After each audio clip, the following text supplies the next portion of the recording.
Bisakah seseorang terlahir pintar?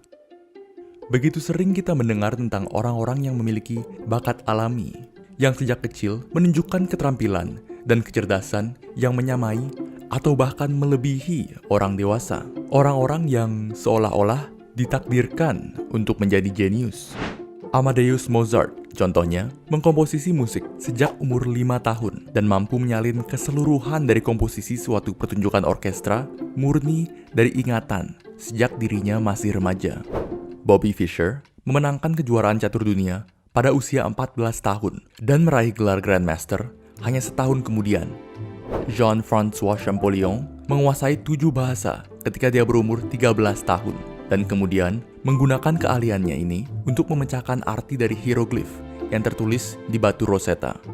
Kamu juga pasti pernah kenal teman di sekolah yang tampaknya dapat menguasai semua mata pelajaran dengan mudah, sementara dirimu berupaya sekeras mungkin tetap tidak bisa mendekati levelnya sedikit pun. Jadi, apakah benar ada orang yang memang jenius dari lahir? Apakah kepintaran kita ditentukan dari keturunan? Dan apabila demikian, dapatkah kerja keras merubah takdir ini? Untuk menjawab semua pertanyaan tersebut, mari kita simak dalam video ini.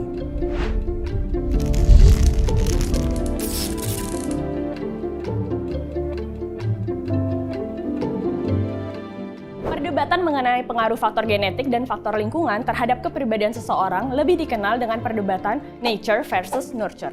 Apakah segala hal dalam diri kita, dari aspek fisik hingga psikologis, sudah ada di dalam DNA kita masing-masing? Atau apakah kita seperti bongkahan tanah liat yang harus dibentuk oleh lingkungan dan pengalaman kita masing-masing? Selama ini, terdapat satu cara jitu untuk menjawab pertanyaan tersebut, yaitu dengan mempelajari saudara kembar identik. Lebih tepatnya, saudara identik yang terpisah dari lahir. Tetapi, mengapa demikian? Karena saudara identik memiliki DNA yang 100% sama, sehingga satu-satunya variabel yang menentukan kepribadiannya adalah lingkungan. Oleh karena itu, apabila dua saudara kembar yang tumbuh besar di lingkungan yang jauh berbeda memiliki kepribadian yang sama, dapat disimpulkan bahwa faktor genetiklah yang memiliki pengaruh lebih besar terhadap kepribadian. Teori ini mendapatkan perhatian besar pada tahun 1979, di mana saudara kembar identik Jim Lewis dan Jim Springer bertemu untuk pertama kalinya setelah hidup terpisah selama 39 tahun. Meskipun mereka tidak pernah bertemu satu sama lain, secara kepribadian, mereka seolah-olah adalah orang yang sama. Seperti contoh, ketika mereka masih kecil, mereka berlibur di pantai yang sama dan memiliki anjing yang mereka sama-sama beri nama Toy. Ketika dewasa, mereka menikah dengan seorang wanita bernama Linda, kemudian cerai, dan menikah lagi, kali ini dengan wanita bernama Betty.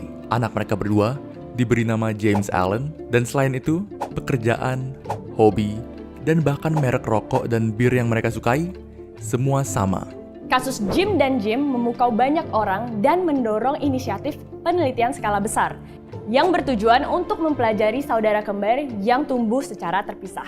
Selama 2 dekade, penelitian yang dinamakan The Minnesota Study of Twins Reared Apart ini telah meneliti lebih dari 100 pasang saudara kembar. Dan mereka menemukan sesuatu yang menarik mengenai faktor gen dalam tingkat kecerdasan manusia.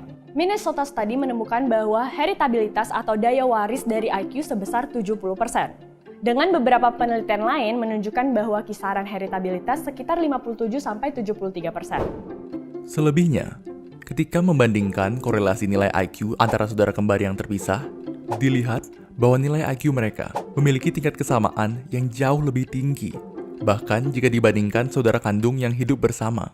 Lalu, apa artinya semua ini? Apakah fakta bahwa heritabilitas IQ sebesar 70% berarti pendidikan hanya dapat mempengaruhi 30% dari tingkat kecerdasan kita? Tidak, heritabilitas tidak sesimpel itu.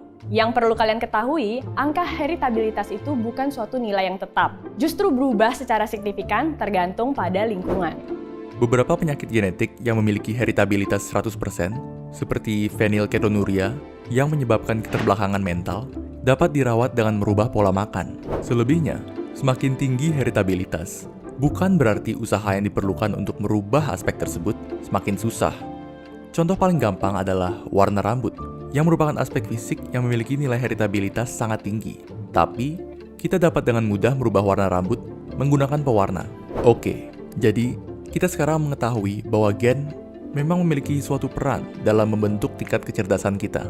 Namun, seberapa besar atau kecil pengaruh tersebut dipengaruhi oleh lingkungan. Tapi, bagaimana sih sebenarnya gen mempengaruhi kecerdasan kita? Apakah ada yang namanya gen pintar? Oke, pertanyaan ini agak rumit karena dua hal. Pertama, pintar bersifat subjektif. Terdapat banyak hal yang bisa membuat seseorang dicap pintar. Kepintaran terdiri dari banyak aspek, daya ingat, kemampuan berbahasa, logika, koordinasi tubuh, kesenian, keterampilan interpersonal, dan banyak lagi. Seorang dokter dan seorang atlet profesional misalnya, bisa sama-sama dikatakan pintar, walaupun dalam bidang yang sangat berbeda. Dan yang kedua, walaupun angka pastinya masih diperdebatkan, beberapa penelitian telah menyimpulkan bahwa gen yang mempengaruhi kepintaran ada banyak, sangat banyak. Untuk menggambarkan seberapa banyak, kita ambil contoh tinggi badan.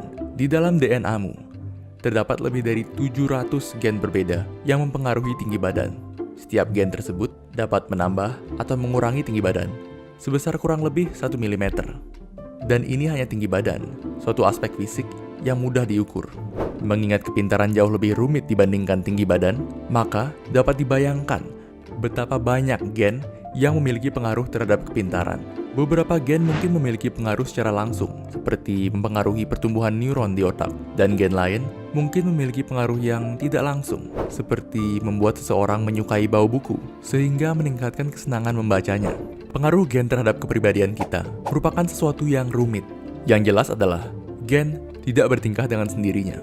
Banyak orang berpikir bahwa yang membentuk kepribadian seseorang adalah keturunan atau lingkungan. Padahal, sebenarnya keturunan bersama lingkunganlah yang membentuk dirimu sekarang ini. Bayangkan saja, apabila bocah jenius seperti Mozart, Fischer, dan Champollion tidak berada di lingkungan yang mendukung bakat mereka. Bagaimana jika mereka terlahir miskin, atau tidak memiliki mentor yang membimbing mereka, atau tidak memiliki keluarga yang mendukung passion mereka? Sudah jelas, lingkungan memiliki dampak besar terhadap tingkat kecerdasan kita, terlepas dari faktor genetik. Tapi, tidak menutup kemungkinan di dunia nyata, kita bersaing dengan orang yang memiliki kedua-duanya, yakni mereka yang terlahir di lingkungan yang suportif, serta secara genetik memiliki potensial untuk menyerap ilmu lebih cepat yang kemudian membuatnya berkembang lebih cepat. Bagaimana caranya kita berkembang dengan sama cepatnya? Berdasarkan penelitian dari Anders Ericsson, psikolog dari Florida State University, caranya adalah dengan deliberate practice. Deliberate practice adalah cara melatih keahlian secara sistematis dan dengan tujuan yang jelas. Jadi, daripada melatih hal yang sama berulang kali tanpa berpikir, deliberate practice menekankan pentingnya melatih suatu aspek tertentu dari keahlian kita untuk mengembangkannya menjadi lebih bagus.